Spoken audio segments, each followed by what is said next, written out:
అందరికీ నమస్కారం. ఈ తెలుగు లైఫ్ స్టోరీ. ఈ స్టోరీ వింటున్న ప్రతి ఒక్కరికి మనస్ఫూర్తిగా థ్యాంక్ యూ సో మచ్. అలాగే విశ్వానికి కృతజ్ఞతలు.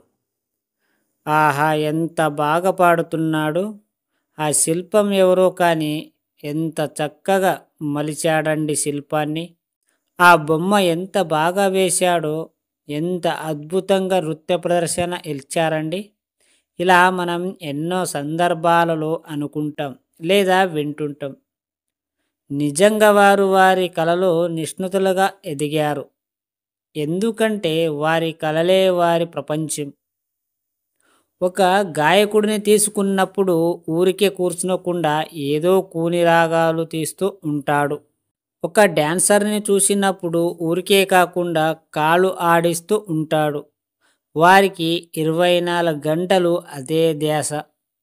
ఇలా వడ్డాది పాపయ్య గారు చేతికి సుద్దు మొక్క దొరికిన, బొగ్గు దొరికిన అద్భుతమైన నాయకలాన్ని గీస్తుండేవారు.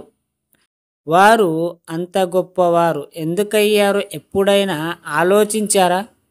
సింపుల్. వారు వారి కళల్ని తమ తమ సబ్కాన్షియస్ మైండ్తో ఏకం చేశారు. అందుకే వారు నిరంతరం ఈ సమాజానికి దూరంగా ఒంటరిగా తమతో ఏకమై వారి కళ అనే ధ్యాసంలో మునిగిపోతాడు. వారికి సమాజంలో జరిగే వేటితో సంబంధం లేదు. ఏఆర్ రెహమాన్ తీసుకుంటే తన పాటలు తప్ప ఎలాంటి వాటిలో తలదూర్చనితనం కనిపిస్తుంది.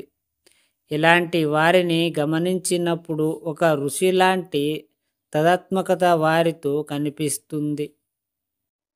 అందుకే వారు అంత గొప్పవారు అయ్యారు. వారంతా వారి కోసం మటుకే జీవిస్తున్నారు ఫ్రెండ్స్. అలా మీరు చేసే డబ్బు సంపాదన అనే వైబ్రేషన్ నిరంతరం మీకు తెలియకుండా ఒక తపస్సులా మారినప్పుడే నిజంగా మీరు అలాంటి స్థాయికి చేరుతారు.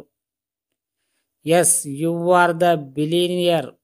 ఆ వైబ్రేషన్ ఎలా ఉన్నాయి ఆలోచించండి. మీ సబ్కాన్షియస్ మైండ్కి ఆ అనుసంధానం చేయండి చాలు. ఇక మీరు ఏమి చేసే పని లేదు. ఆ గమ్మత్తులో తేలిపోవాల్సిందే. మీ ప్రపంచం మీద ఇతరులతో వాటితో ఇక మీకు పని లేదు.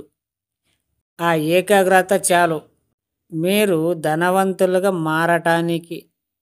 అన్నిటికన్నా ముఖ్యమైనది మీరు నీ మైండ్ని చేంజ్ చేసుకోండి.